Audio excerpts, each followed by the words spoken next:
Florida restricts direct car sales for legacy automakers, allows exceptions for Tesla. Governor Ron DeSantis, Republican Florida, recently signed a new law that limits most car manufacturers from selling vehicles directly to the public, while providing advantages to EV makers such as Tesla, Lucid, Rivian, and Polestar.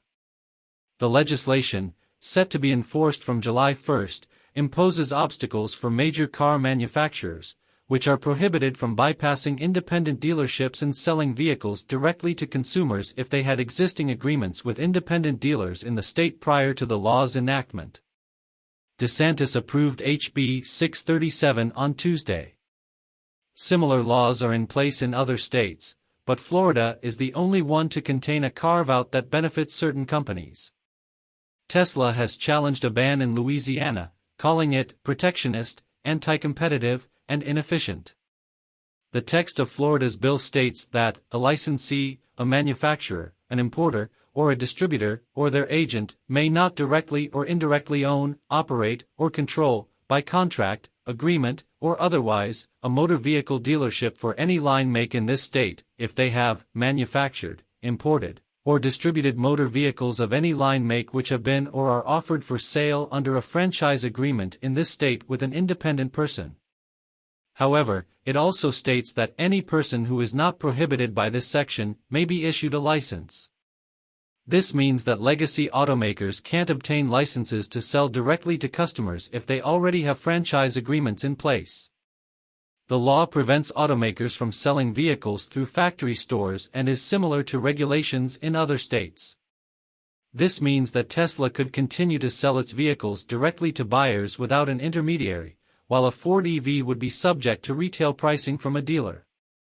The legislation also prevents automakers from dictating specific prices to franchise dealers and requires manufacturers to maintain vehicle allocations to dealerships at previous levels. This provision blocks automakers from curbing excessive markups by dealerships.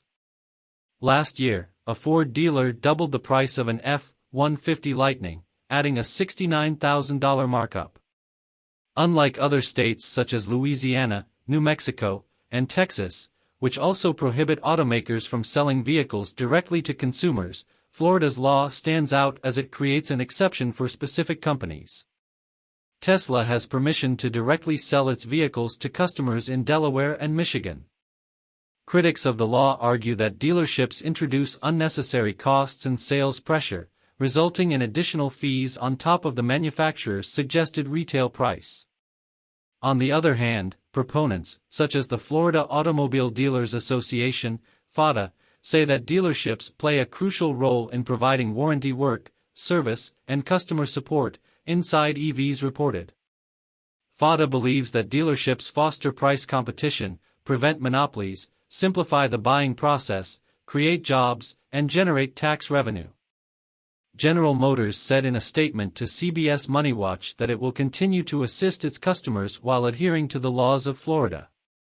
The Alliance for Automotive Innovation, AAI, an industry group speaking for Ford and Stellantis, the parent company of Chrysler, previously urged DeSantis to veto the bill.